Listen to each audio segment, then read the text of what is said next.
सभी जानते हैं 264 वर्ष इस युद्ध को पूरे हुए। 1761 में यह युद्ध लड़ा गया था, जहां हिंदवी स्वराज की हमारी सेना, मराठाओं की सेना अहमद शाह अब्दाली के सेना के खिलाफ इसी पानीपत के मैदान में लड़ रही थी। दोस्तों, इस देश का इतिहास अगर किसी ने बदला तो छत्रपति शिवाजी महाराज ने इस देश का इतिहास बदला। जिस समय समूचा देश एक ऐसी अवस्था में था कि शायद हम में से कोई हिंदू कहलाने के लायक नहीं रहता, हम अपने भगवे का स्वाभिमान कभी बता नहीं सकते, जिस समय जन जन के ऊपर अत्याचार हो रहे थे, ऐसे समय आई जिजाऊ मां साहब ने एक ऐसे वीर पुत्र को जन्म दिया और उसको एक कसम दी कि जब तक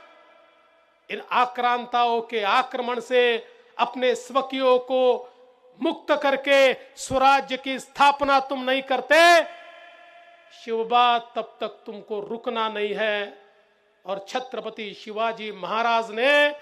अपने हाथ में भवानी तलवार लेकर जो शपथ खाई, वो शपथ यही थी,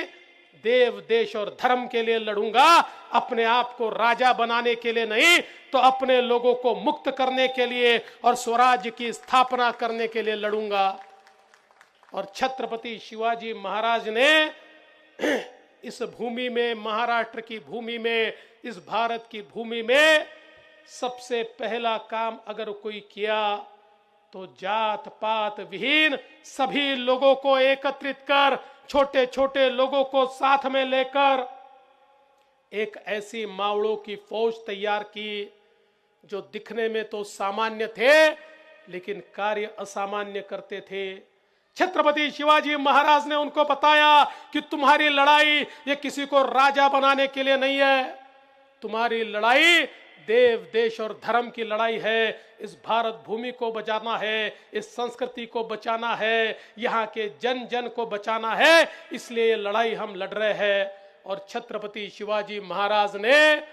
मुगलों को पराजित करके स्वराज्य की स्थापना की। और उस स्वराज्य की स्थापना के बाद हमारा मराठी साम्राज्य, मराठा साम्राज्य, हमारा हिंदू साम्राज्य कभी रुका नहीं।